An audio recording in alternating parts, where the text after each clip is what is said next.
दोस्तों इस वीडियो को देखिए, काली माँ को भूख में क्या चढ़ा के दिया है। दारू, मछली, मतलब कुछ भी जो मन में आया वो। क्या बोलेगा, भगवान खुद बोला है क्या हमको दारू दो, मछली दो। हम भी हिंदू हैं, लेकिन ऐसे हिंदू को क्या बोलेगा, आप लोग बोल दीजिए कमेंट में। ये सब हिंदू नाम का बदनाम करना है ये लोग। आप लोग इस वीडियो को देखिए, तब जाके पता चलेगा।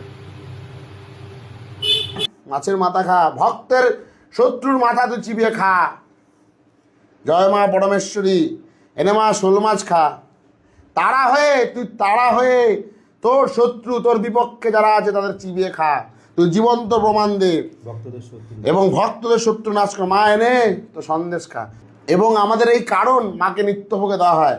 এবং আপনাদের একটা কথা বলি, এই কারণ বাজার দিয়ে কেনা আনলেই মাকে দেওয়া যাবে না। বিশেষ এক পদ্ধতিতে, তন্ত্রমতে বিশেষ এক পদ্ধতিতে, বিশেষ এক মন্ত্র বলে এই কারণকে শোধন করতে হয়।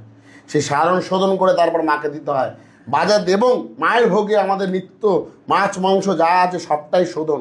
এবং সাত্ত্বিক বলির মাংস দেওয়া হয়। কেন সাত্ত্বিক বলির মাংস দিলাম? বাজার দিয়ে কেনা খাসি মুরগির মাংস নয়। বিশেষ পদ্ধতিতে বলি হওয়ার পর সে মাংস মাকে রান্না করে ভোগে দেওয়া হয়।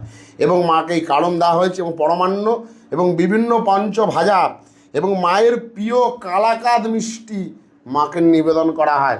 এবং আমরা মাকে যেহেতু জীবন্ত ভাবি, কেন জীবন্ত বলি জানেন? ভক্তরা বলেন মন্দিরে আসবেন হাজার হাজার ভক্ত মাকে জীবন্ত বলে, কারণ মার কাছে কিছু চেলেই পাওয়া যায়। আপনি একবার চাবেন, আপনি মন থেকে পাবেন, পেয়েছে।